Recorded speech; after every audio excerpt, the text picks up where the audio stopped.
corteza fijada.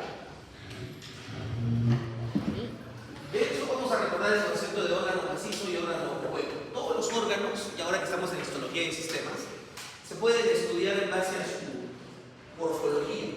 Es más, se describe en base a su morfología. Y para nosotros es simplemente dos tipos de órganos. Los órganos considerados macizos y los órganos considerados huecos o tubulares en algunos casos. Un órgano macizo es, como su nombre indica, un órgano que tiene una masa constante en toda su estructura. Por ejemplo, se me ocurre el hígado, ¿no? Es un órgano macizo. El testículo es un órgano macizo. La glándula salival es un órgano macizo, ¿no? ¿El cerebro es un órgano macizo?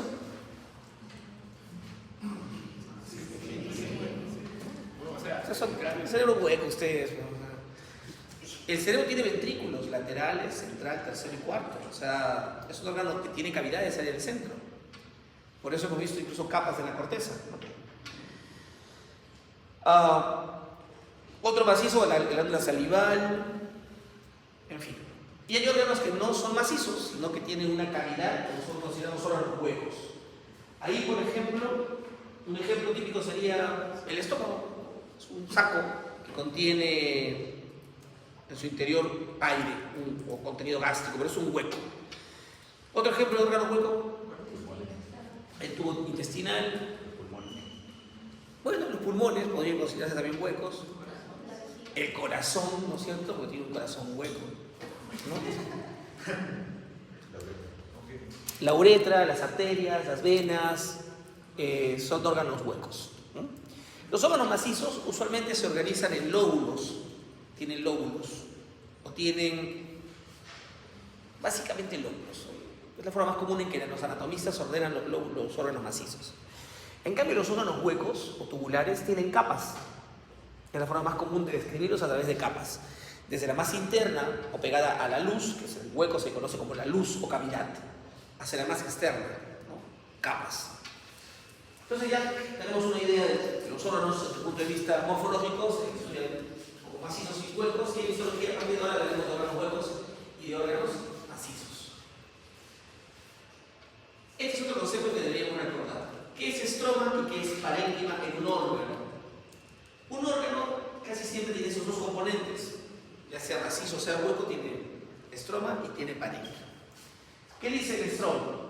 Son elementos estructurales o matriz de sostén. Es la parte del órgano que organiza el órgano, que le da una estructura, un ordenamiento, ¿no? Casi siempre está constituido por tejido conjuntivo el estroma. A veces se meten por ahí otras celulitas, por ejemplo, células que tienen que ver con la defensa, podrían estar metidas en el estroma, ¿no? Pero casi siempre es tejido conjuntivo, ¿no? Y luego el segundo componente de un órgano, tisularmente hablando, es el parénquima. El parénquima es el grupo de células que tiene el órgano, pero que cumplen con la función para la que está hecha el órgano, ¿no? Por ejemplo, se me ocurre, en el hígado los hepatocitos serían el parénquima y todo lo demás sería el estroma, ¿no? En las glándulas salivales, por ejemplo, se me ocurre, los acinoceroncosos serían el parénquima y todo lo demás, la cápsula, las trabéculas, serían el estroma, ¿no? Entonces ya sabemos, muchas veces el parénquima se organiza en los órganos macizos en dos regiones, una región periférica, que suele llamarse corteza, y una región central, que suele llamarse médula. Eso lo iremos viendo conforme vamos conociendo nuestros órganos. Entonces ya sabemos dos conceptos, órgano macizo, órgano hueco, y estroma y parénquima, ¿no? Entonces cuando yo diga el parénquima del órgano, ustedes ya saben que me estoy refiriendo a las células funcionales, ¿no? O cuando diga el estroma del órgano, ustedes saben que me estoy refiriendo al tejido conjuntivo que lo organiza. Por ejemplo, las neuronas, ¿qué serían? ¿Estroma o parénquima? Parénquima, ¿no? Muy bien. Entonces bajemos. De la hipófisis, la glándula que está un poquito más abajo es la tiroides. La tiroides es una glándula del sistema endocrino que se encuentra ubicada en la región anterior del cuello, ¿cierto? Aquí, que tiene forma de H, dos lóbulos laterales, un lóbulo central que las une. A veces hay una estructura adicional, un lóbulo pequeño que se llama pirámide de la Lulette, que es una adicional. Es un órgano que es ricamente vascularizado. Si uno le hace un corte en el tiroides, uno puede morir desangrado. Incluso cuando hay problemas de tiroides, uno puede auscultar la tiroides y suena. Se puede llegar a escuchar el latido cardíaco en la tiroides porque tiene mucha vascularización. Es un órgano macizo. Es un órgano macizo. Por lo tanto, tiene estroma y tiene parénquima. Estroma y parénquima.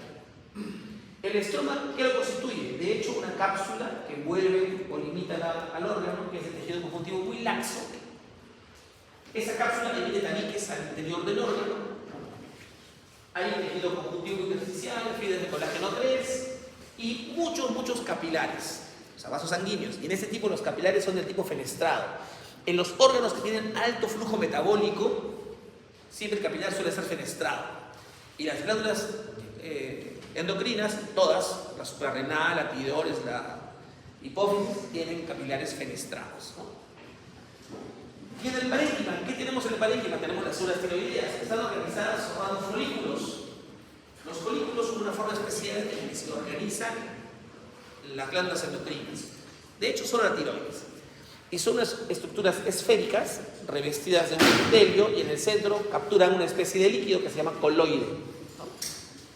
Además de los folículos tiroideos, entre folículo y folículo hay otro grupo de células que se llaman células parafoliculares. Vamos a ver, este es un dibujo, un esquema de la tiroides. Aquí está la tiroides en forma de H, se ve incluso la pirámide de la oreja arriba, esta chiquita que está al costado.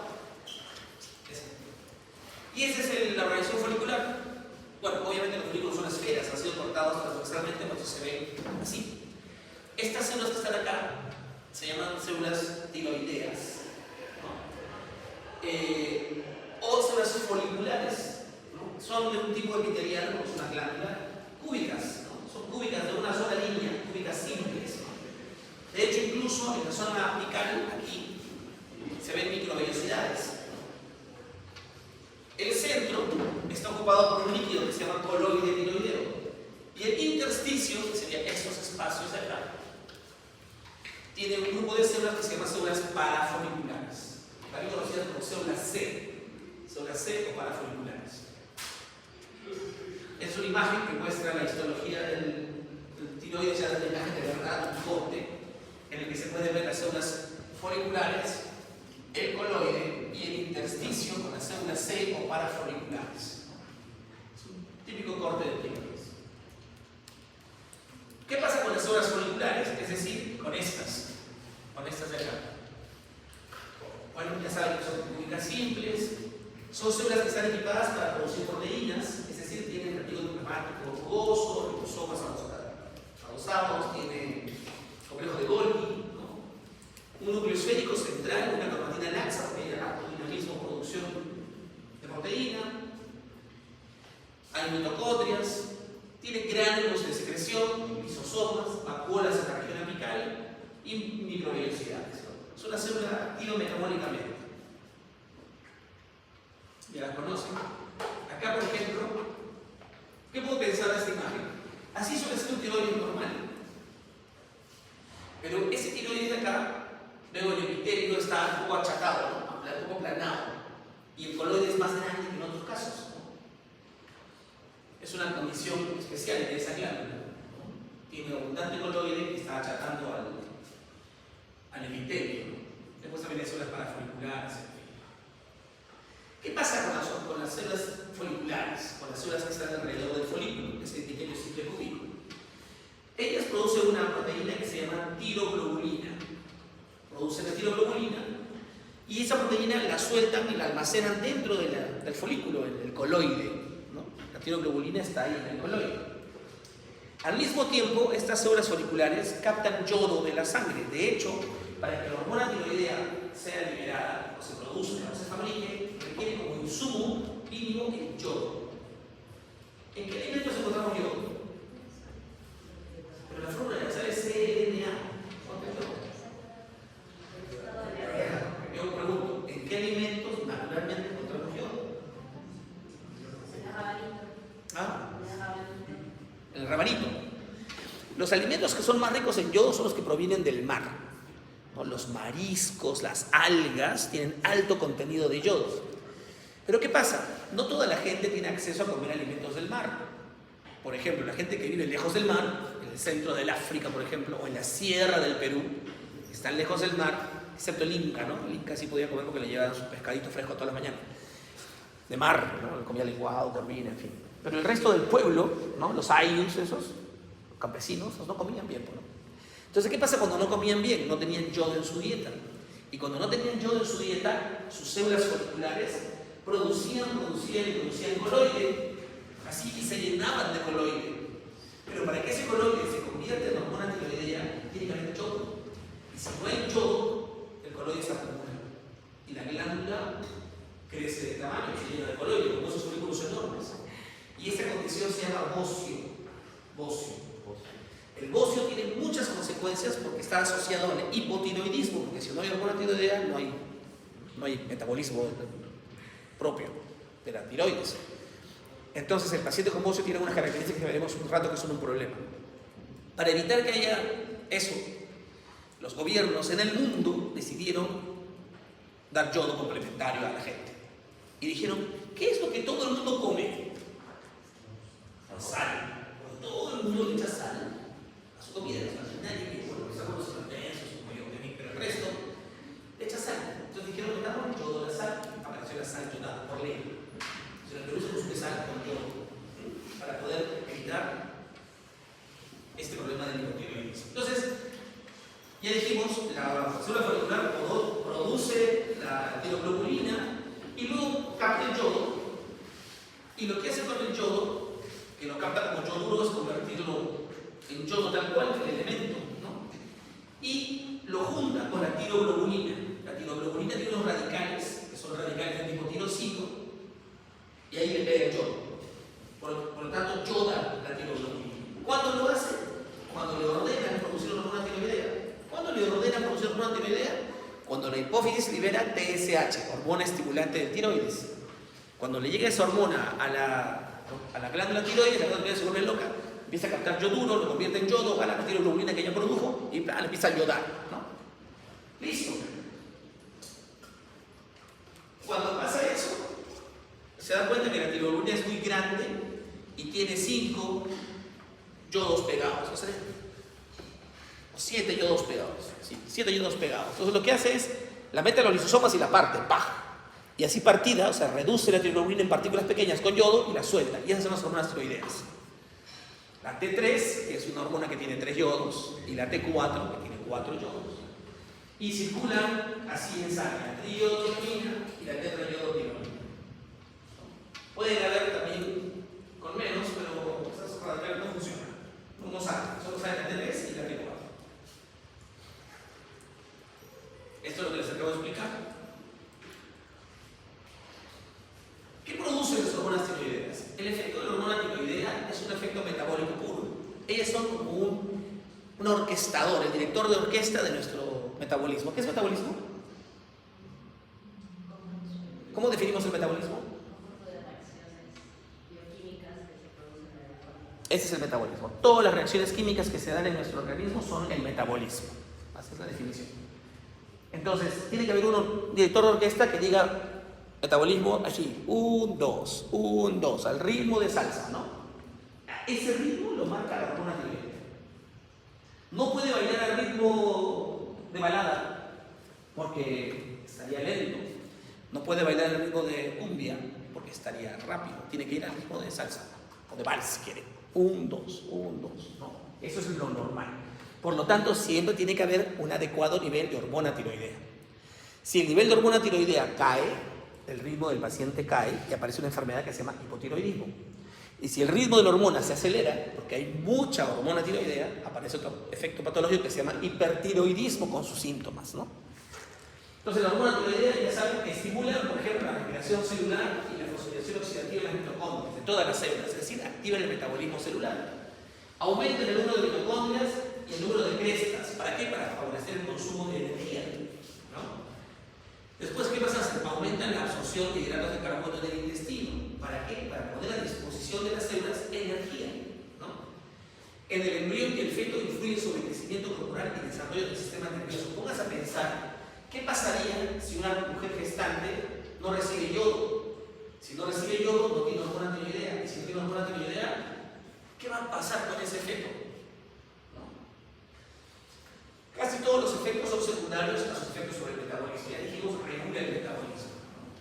Y ahí están los dos extremos. O sea, ¿qué pasa cuando una persona tiene un exceso de hormona tiroidea? Por varias razones. Podría ser, por ejemplo, porque la TSH se incrementa. Hay un tumor en la hipófisis que produce TSH y le llega la orden a la hormona tiroidea para que empiece a producirse en la tiroides con exceso. El paciente tiene hipertiroidismo.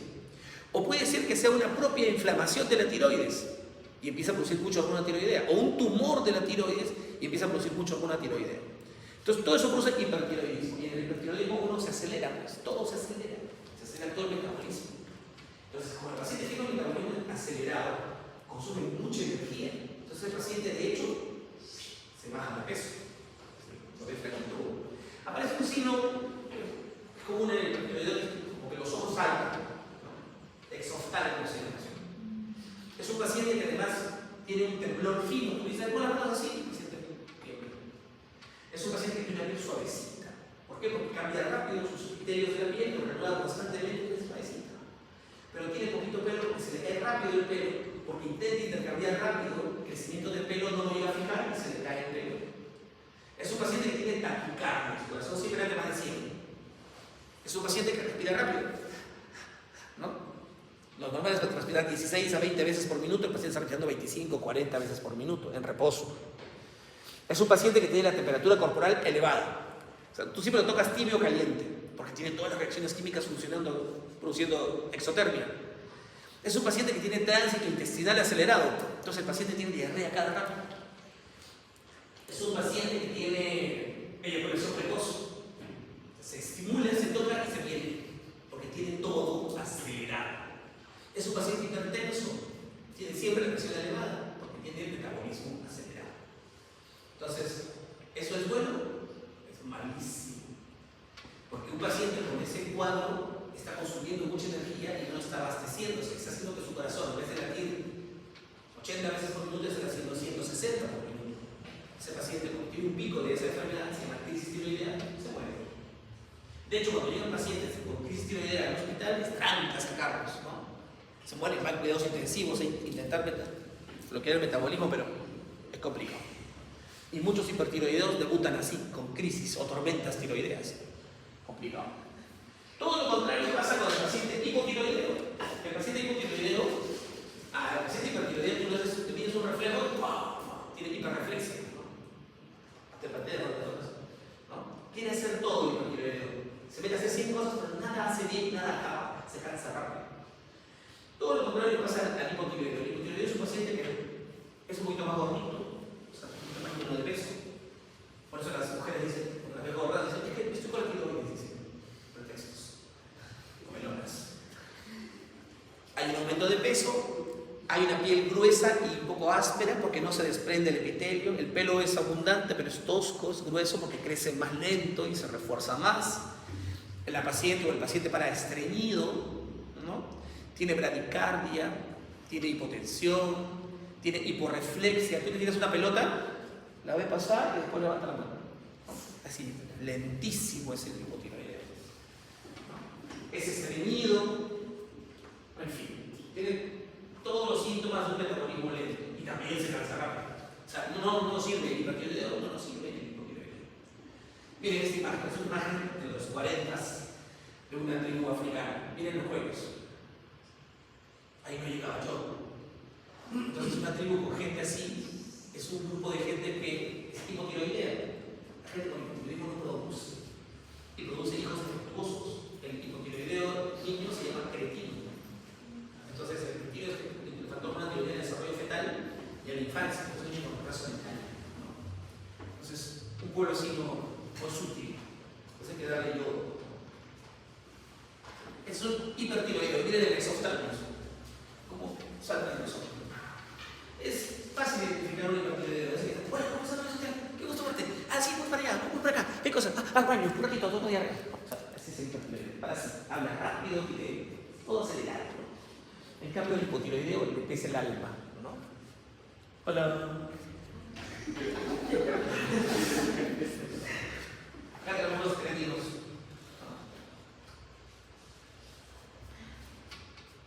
Esta es la célula del folículo. Eso negro es el coloide. Esas microvellosidades se llegan a ver en el núcleo central, hay retículo plasmático abundante, hay mitocondrias. Listo. Aparte de la célula folicular, la que está formando el folículo, hay una célula en el intersticio que se llaman células parafoliculares o células C. A veces están solitas, a veces en núcleos pequeños en los intersticios. Son células que son más grandes que las foliculares, no llegan a entrar en contacto con el coloide, ellas no tienen nada que ver con el coloide. Su núcleo es esférico, la cromatina laxa, un retículo plasmático rugoso moderadamente desarrollado con el Golgi, unas mitocondrias no tan esféricas sino más bien largas, gránulos secretores. Estas células producen un compuesto, una hormona también que se llama calcitonina, por eso se llama célula C, de calcitonina. Y son una hormona que tiene que ver con el calcio, con el metabolismo del calcio. Cuando uno almuerza, come abundante calcio, el calcio no puede quedarse circulando en sangre en valores elevados, porque el calcio es tóxico cuando está elevado, y es tóxico, mejor dicho, es crítico cuando está bajo. Siempre tiene que estar en 9 miligramos por decilitro, es un valor constante de calcio. Esa es la normocalcemia, ¿no? O la calcemia normal. Entonces, cuando uno come 15 huevos, 2 quesos, un litro de yogur, el calcio se eleva y aparece un incremento, se estimula el incremento de la secreción de esas hormonas y se produce calcitonina. Y esa calcitonina hace que los osteoclastos dejen de reabsorber hueso y el hueso se enriquezca con el calcio, se deposite calcio en los huesos. Es una hormona que favorece el depósito de calcio. Muy bien. Es una campaña que hicimos hace muchos años. ¿No se acuerdan? Constanza, la secretaria del segundo piso del centro, arrodillada. Y el que sacarse en otras iglesias. Un cirujano pediatra que enseñaba con nosotros acá hace unos años. Cuando la hijita de Verónica, cuando ella secretaria académica, tiene una hija, porque ahora ya tiene como 15 años, pero cuando tenía 5 años, milagritos. Un día llegó como su mamá a la oficina y llegó de otra iglesia, porque otra iglesia es un hombre de talla baja, ¿no? Entonces la mira lo vio de lejos y dijo, ¡mira mamá! Y lo gritó en el patio, ¡mira mamá! ¡Un enanito! Y todo el mundo dijo, ¡ay! Y eso me pasa por no comer la comida cuando era niño. Así que come todo lo que te sirve. ¿No? Yo mamá voy a comer todo. Pediatra, pues ya maneja la psicología de los críos con cancha, ¿no? Cualquier otro hubiera dicho, ¿qué te pasa, niño querida? ¿Cuál enano? Si veo más que tú. 4 años tenía. Por detrás de la tiroides hay otras glandulitas que son del tamaño de una lenteja. Son 4 y están en los lóbulos, en las puntas de los lóbulos laterales de la tiroides. Se llaman paratiroides, las glándulas paratiroides. Son 4. De hecho, a veces cuando hay cirugía de tiroides y sacan la tiroides, los cirujanos se bajan las paratiroides, se las llevan de cuenta y matan al paciente, metabólicamente hablando. A veces se dan cuenta que la sacaron, la sacan y la pueden meter en un músculo, ¿no? Esto no puede mastoideo en la siembra y pegan, ¿no? Son 4 entonces, 4 glándulas metidas en el tejido tiroideo. Es una glándula maciza también y tiene estroma y parénquima. El estroma igual, una capsulita que la delimita con tabiques pequeños que se meten en la glándula y algunos capilares fenestrados en el interior. En el parénquima vamos a encontrar células ordenadas en cordones, en realidad bien difícil identificar los cordones, ¿ya? Pero son cadenas celulares, más o menos. Hay un grupo de células que se llaman células principales y otro grupo que se llama células oxígenas, ¿no? E incluso las principales pueden ser oscuras, pueden ser principales nucleares, ¿no? A mí me interesa que sean bien principales y oxígenas, ¿ya? Entonces miren, acá vemos tiroides, ¿no? Fuera que la conocen la tiroides, acá el coloide está bien planito, bien clarito. Y acá vemos otra glándula diferente que es la paratiroides, ¿no? Tiene su delimitación con la cápsula de tejido conjuntivo y ahí se ven las celulitas de diferentes colores, ¿no? ¿Qué pasa con las células principales que son las más oscuritas? En realidad, estas células son las que realmente me interesan, principales oscuras. Estas células también tienen un equipamiento para la producción de proteína, retículo plasmático rugoso abundante, núcleo de Golgi, etc. Y tienen unos gránulos oscuros en su interior interior que almacenan la hormona, que es la paratormona. La paratormona, al igual que la calcitonina, son hormonas que se liberan por la señal que da la concentración de calcio en sangre. Cuando hay una señal de calcio en sangre que dice que el calcio está elevado, ¿cuál se activa? La calcitonina. Y le dice al hueso que en ese momento deje de reabsorber y empiece a almacenar calcio. Pero cuando el calcio, por el contrario, está por debajo de 7, de 8, el nivel de calcio, se activa ya no la calcitonina, se deja de producir calcitonina por un feedback y aparece la producción de paratormona. Y para la paratormona es la que le dice al intestino: absorbe más calcio, no dejes ir nada de calcio. Le dice al riñón que reabsorba el calcio que quiere eliminar. Y le ordena al osteoclasto que reabsorba hueso para liberar el calcio que almacenó en la matriz. Entonces, son las principales oscuras de la paratiroides, que es la que produce la paratormona. Las principales claras, en realidad, es como se podría pensar que es una zona inactiva. No se ve movimiento metabólico en su interior, no tiene granos de secreción, pero están ahí, ¿no? Y las oxífilas, bueno, la verdad es que están ahí, no se sabe de función de ellas, ¿no? Son las células descritas simplemente. Bueno, ahí está la paratiroides. ¿Para qué está la paratiroides? Niveles de calcio. Ya saben que es el calcio el que activa la producción o la no producción de estos hormonas. O sea, el feedback lo da el calcio. Estimula osteoblastos, estimula osteoclastos para que reabsorban hueso, estimula riñones para que no se orinen, estimula tubo digestivo para que se absorba. En fin, tiene función metabólica directa con respecto al calcio. Diremos algo del páncreas. El páncreas, ustedes saben que es una glándula mixta, es una glándula exocrina porque produce enzimas digestivas, pero dentro del órgano hay acúmulos celulares que producen hormonas. Es el páncreas endocrino. Por eso es que el páncreas es mixto. Esos acúmulos, que si bien es cierto son poquitos, son el 1 al 2% del total del parénquima del páncreas, se conocen esas zonas como islas o islotes de Langerhans o islotes pancreáticos. Son grupos de células dentro del páncreas que producen hormonas. Dice que un páncreas normal tiene más o menos 1 billón de islotes, ¿no? Delimitados por una fina capa de tejido conjuntivo. Y cuando uno colorea el páncreas, el islote se ve más pálido, no capta tanto el colorante como el páncreas exocrino. Dentro del islote hay varios tipos celulares. Hay células alfa, células beta, células delta, células F y células G. 5 tipos de células tiene el islote pancreático. De hecho, nos interesa acordarnos mucho de dos: de las células alfa y de las células beta.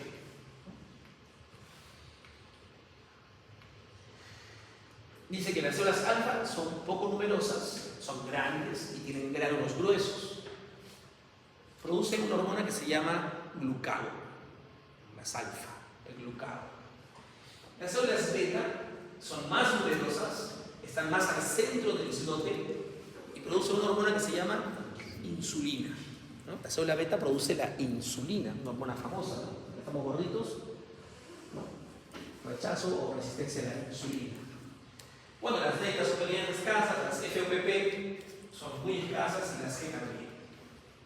Ahí tenemos una imagen que muestra el páncreas y ven esas manchas pálidas, como la de arriba a la izquierda, como la de la derecha. Esos son los islotes, ¿no? Los islotes pancreáticos o islotes de Langerhans. Más pálidos que el páncreas exocrino.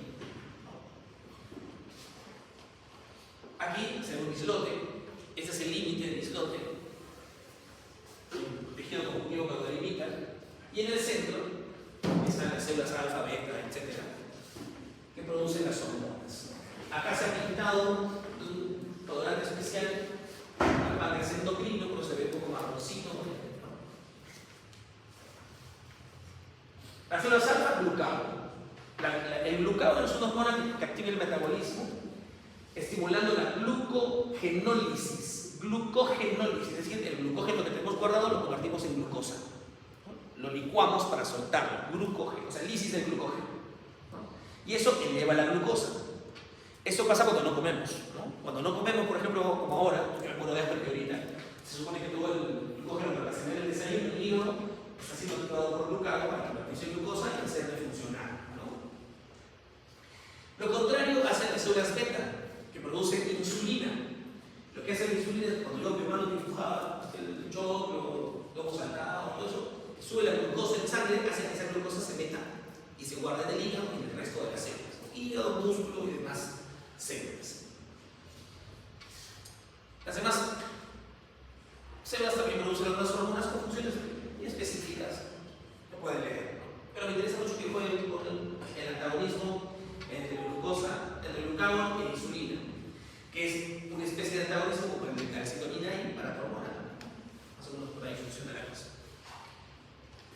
Finalmente hablaremos de las glándulas suprarrenales, que son las últimas glándulas endocrinas que veremos ahora, porque cuando hagamos reproductor veremos testículos y ovarios. Estas glándulas tienen forma del gordo de los pitufos, ¿no? Y están ubicadas sobre los riñones, sobre el riñón derecho y sobre el riñón izquierdo. Son una glándula par, ¿no? La suprarrenal tiene un estroma y un parénquima porque es una glándula también maciza. El estroma, ya sabemos, tejido conjuntivo que le forma una cápsula. Acá el estroma es un poco más denso, es denso y irregular. Hay tejido intersticial, fibras reticulares, colágeno 3, ya lo conocen ustedes, vasos sanguíneos, fenestrados, siempre fenestrados. Y aquí sí, el parénquima está ordenado en dos regiones, un parénquima cortical y un parénquima en el centro, medular. Entonces la glándula suprarrenal tiene corteza y tiene médula. La corteza tiene tres regiones histológicas, una región glomerular, una región fascicular y una región reticular. Tres capas tiene la corteza suprarrenal. En cambio la médula tiene unas zonas, es homogénea de un grupo de células que producen las hormonas adrenalina y la noradrenalina, que son hormonas de estrés agudo, ¿no? Entonces ya sabemos, la corteza tres capas, glomerular, fascicular, reticular, y la médula noradrenalina y adrenalina, o norepinefrina y epinefrina, son sinónimos, ¿no? Entonces acá tenemos una imagen que muestra panorámicamente la glándula. Tenemos en el centro, de un color más basófilo, la médula, ¿no? Todo esto es la médula, ¿no? Y la periferia es la corteza. Desde su sitio se ve mejor, ¿no? Se ve claramente el contraste de colores. Ahora, acá yo veo la corteza con mayor aumento y la médula. Acá yo veo un hilito de tejido conjuntivo que es la cápsula. Y luego tenemos bajo la cápsula, tenemos estas estructuras de acá, que son como bolitas. Como bolitas, que es la zona glomerular. Bolitas. Luego tenemos unos cordones paralelos, así. ¿Te dan cuenta? Son como cadenas paralelas. Es la zona fascicular, de fascículos, rayas. Y finalmente tenemos una zona densa, aquí, que es la zona reticular. La zona glomerular produce un mineralocorticoide. ¿Cuál es el mineral más importante del metabolismo del ser humano?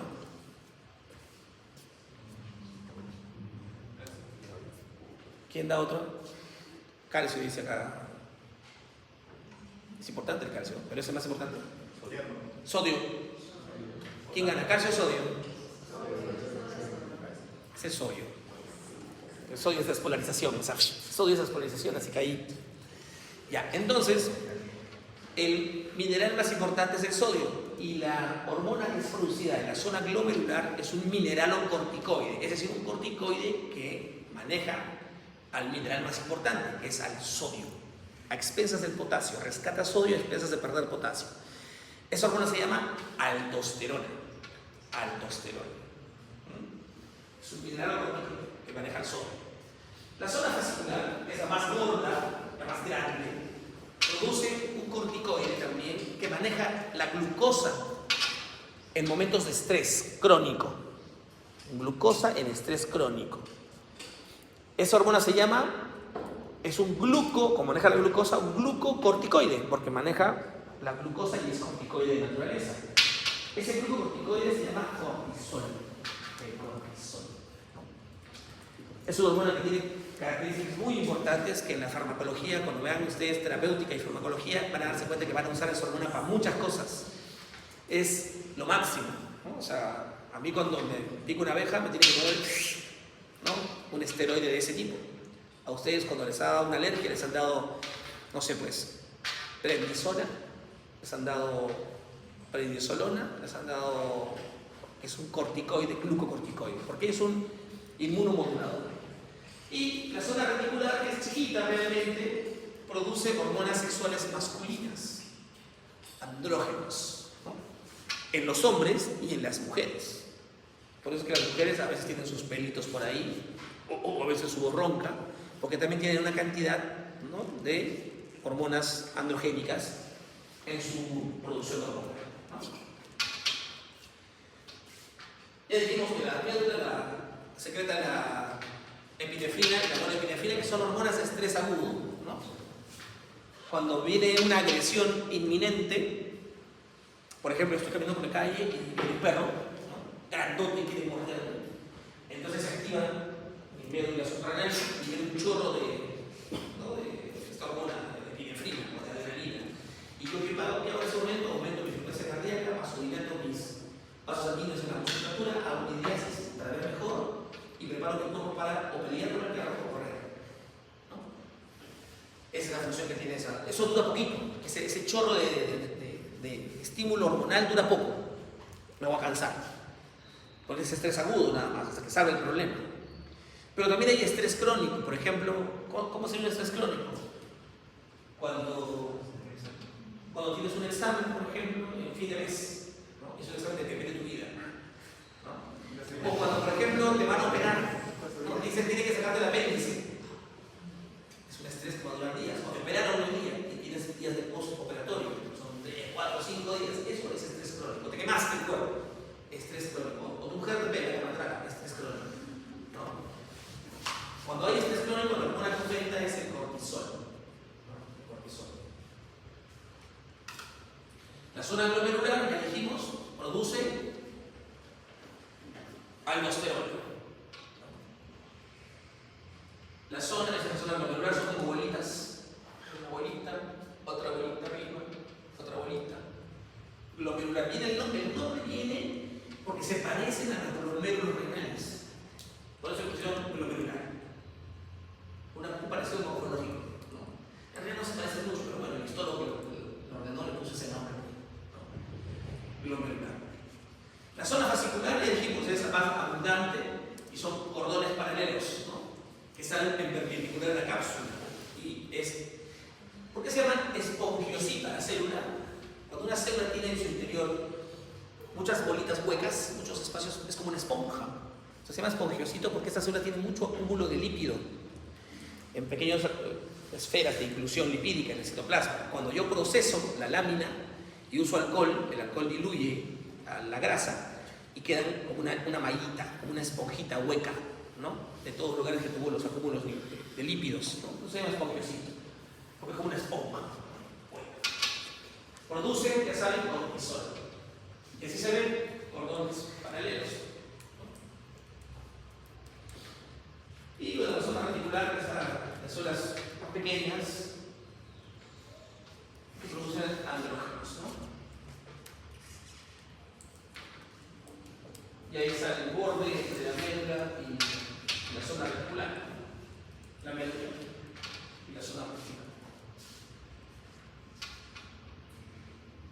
Glomerular, mineralocorticoides, sodio. Fascicular, cortisol, glucosa, ¿no? Pero además, miren, inhibe la síntesis de ADN del tejido linfático. O sea, si inhibe la síntesis de ADN de las células de la defensa, quiere decir que pueden modular o regular las respuestas de la defensa. Y eso es vital para calmar la inflamación.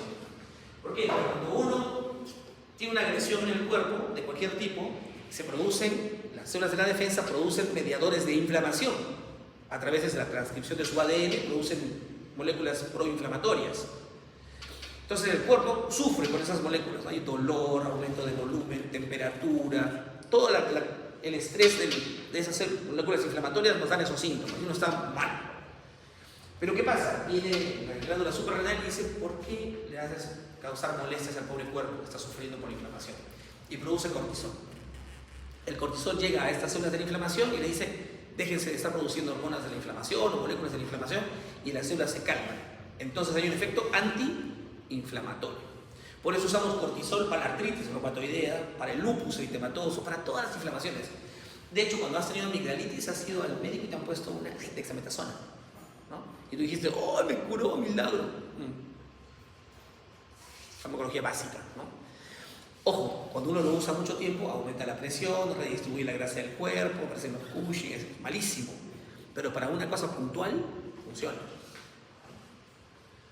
Y la zona fascicular produce, ya dijimos, masculinizantes y anabolizantes, ¿no?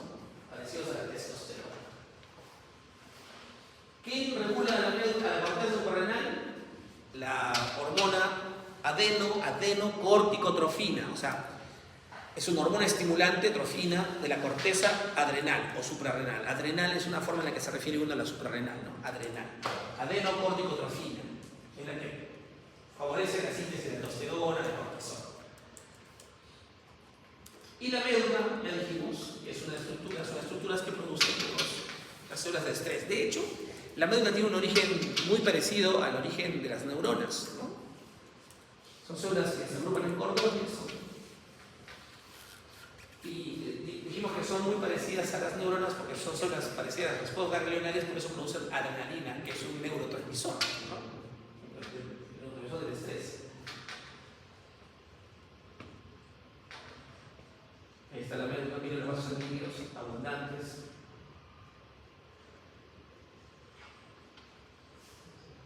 Miren, se parecen a las neuronas, lógicamente hablando.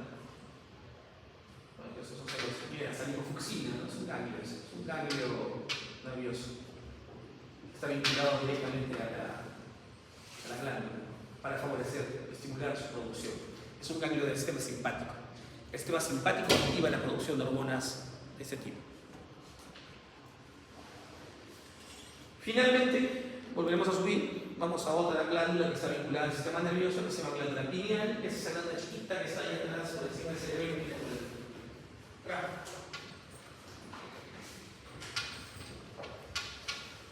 Es una invaginación del techo del tercer ventrículo, cubierta por vía madre, que saben que es una meninge, la meninge más baja.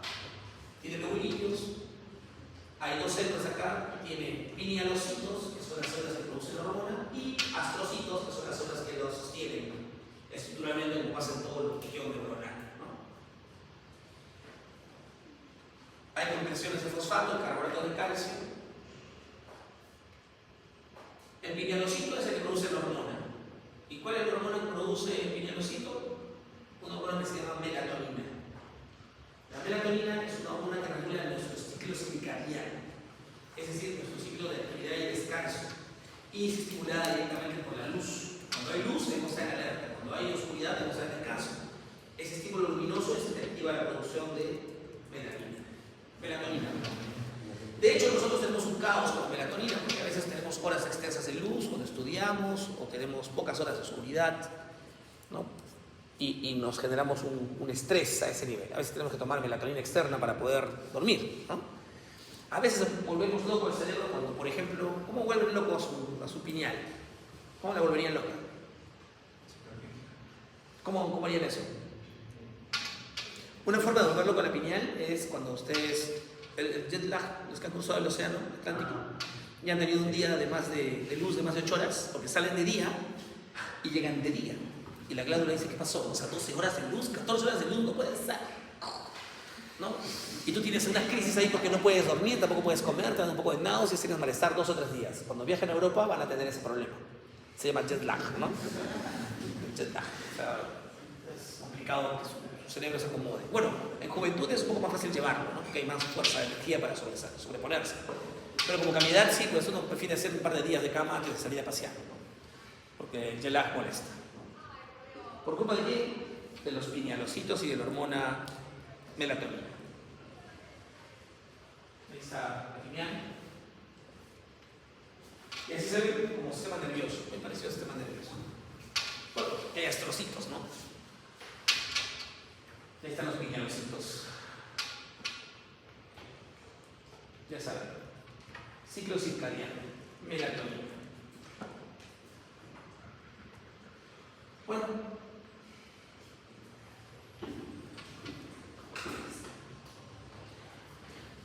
eso es endocrino desde el punto de vista histológico. Miren, estas glandulitas que hemos visto son motivo de toda una especialidad de 3 años, ¿no? Que para algunas universidades, como Cayetano, es de 4, ¿no? Y da plata, ¿no? Hay gente que solo se dedica a hipófisis, o gente que solo se dedica a células beta de páncreas, son diabetólogos, solo hacen diabetes. Hay gente que solo hace crecimiento, trastornos de crecimiento, ¿no? Talla alta, talla baja. Yo tengo un compañero, amigo mío de toda la vida, él estudió medicina en la UNSA, el chico se puso amigo de los scouts, se fue a estudiar a la UNSA. Y raro, su papá era rector de la UNSA. Y cuando él postuló a la UNSA, en Cusco no ingresó, porque la UNSA tenía 15 vacantes para medicina. Y él se presentó y no le puso acreditar, no entró. Así que se fue aquí, postuló en la UNSA, y en la UNSA entró porque había 150 vacantes. Y estudió medicina mientras yo estudiaba aquí en la privada. Nos encontramos en los congresos de estudiantes de medicina y en los ya Boys Scouts. Y él quería ser endocrinólogo en Brasil. Entonces, una de su enamorada de la época de la universidad era una brasilera de origen peruano, pero era brasilera, que estudió con él en la Católica de Arequipa. Se conocieron en los pasillos del hospital, terminaron la carrera y se casaron en Brasil. Como ella era brasilera, él podía hacer la residencia como brasilero, cosa que no se puede hacer. O sea, si tú vas a Brasil, haces la especialidad y tienes que regresar a tu país, no puedes quedarte allá. Pero si eres brasilero, sí, puedes quedarte en el sistema. Él se casó por interés, no mentira, por amor. Con Ula se llama su esposa. Y él quería ser endocrinólogo. Hizo 4 años de endocrinología en Sao Paulo, miren. Y él quería ser especialista en tiroides. En Sao Paulo hay muchos negros, igual que en Río de Janeiro. Y el tiroidismo es una enfermedad de negros. Hay mucha gente de color. Mucha gente de color. Entonces él agarró y entró a la endocrino y entró a la unidad de tiroides en los hospitales de Sao Paulo. Era un ala de 40 camas de tiroides, solo tiroides. Entonces él trabajaba ahí. Entonces veía tormentas tiroideas, crisis tiroideas. Tenía una unidad de cuidados intensivos solo para tiroideos. Entonces para loco, pues, o sea, feliz en su especialidad. Aguantó 10 años. Luego renunció. Porque no había vida. Se le moría la mitad de los pacientes. El estrés era muy fuerte, los ritmos de trabajo eran complicados. Ahora hizo otra segunda especialidad, hizo psiquiatría y ahora hace psicoterapia desde su casa. De hecho, Ula, a ver, la historia de Ula, breve. Ula era una chica, hija de una mujer peruana con un portugués, o sea, un empresario portugués. Y Ula, por cosas de la vida, nace en Brasil, en Sao Paulo. Luego en Sao Paulo muere su papá y la mamá se regresa a Lima. El papá era judío, además. La mamá se regresa a Lima y Ula hereda un huevo de plata, igual que su mamá. Ula y su mamá nunca se llevaron. Entonces le dijo a su mamá: ¿sabes qué, mamá? Te dejo. Y se fue a Arequipa, sola. Se fue a Arequipa, se compró un departamento, se compró un carro y postuló a medicina en la Católica. Quería ser médico Ula. Y estudió medicina en la Católica. En los pasillos del hospital conoció a Julio, mi amigo, que era estudiante de medicina de la UNSA, y se hicieron novios. De hecho, Julio dejó de vivir con su hermana, vivía en Arequipa, y se fue a vivir con Ula, al departamento de Ula. Manejaba el carro de Ula. Yo cuando conocí a Ula, la conocí a Julio manejando el carro de Ula. Julio era mi amigo del colegio, lo conocí desde tercero de secundaria, en los campamentos scouts. Ula era linda, una chica muy guapa además. Julio era feo, pero un tipo interesantísimo. O sea, tú conversas con Julio y te enamoras de él en 10 minutos, ¿no? En cambio, con Ula no tienes que conversar para enamorarte, la ves y ya quieres estar con ella. Es preciosa. Terminaron la universidad y Julio hizo el internado en el Hospital Naval en Lima y Ula se fue a hacer servicio militar a Israel. Estuvo 2 años en Israel. Cuando regresó de Israel, yo me acuerdo que estaba yo con Julio paseando por Chiclayo y llegamos a Lima a recibir a Ula, que se había subido como 20 kilos, estaba gorda. Luego bajó rápido otra vez. Y ahí fue cuando Julio dijo: quiero ser endocrinólogo, pero no quiero estudiar en Brasil. Y se pusieron de acuerdo y se fueron a vivir a Brasil. Se casaron allá. Y Ula, bueno, Ula no trabaja, ella cría rosas en el techo de su casa. Bueno, tiene un edificio de como 20 pisos en Sao Paulo que le dejó el papá. Y ella cultiva rosas y Julio da psicoterapia en un piso del edificio donde tiene su centro de terapia mental, ¿no? Porque ya no hace endocrinología. Aguantó 10 años, con eso dijo que era suficiente y ahora hace eso. Y es chévere. Endocrino es una bonita opción, ¿no? Es una bonita opción, porque tienes muchos canales, ¿no?, para dedicar. También puede ser una subespecialidad de los pediatras, ¿no? Hay pediatras que hacen endocrinología pediátrica y trabajan solamente con niños que tienen o diabetes tipo 1 o que tienen problemas de crecimiento y desarrollo o problemas tiroideos. Es chévere el endocrino. Igual que los endocrinos y los reumatólogos son los que buscan cosas raras en los pacientes. O sea, cuando tienes un paciente que no sabes qué es, mándalo al reumatólogo o al endocrinólogo. Ellos van a encontrar la causa de lo que tiene el paciente. Son los más acuciosos para hacerse biología y buscar qué podría ser. Y casi siempre o es reumatológico o es endocrinológico, ¿no? O sea, pasa. Muy bien. ¿Alguna pregunta, endocrino? Chicos, la próxima clase, lunes, acabamos el curso. Y a la siguiente clase, examen parcial. Ya saben. Mira.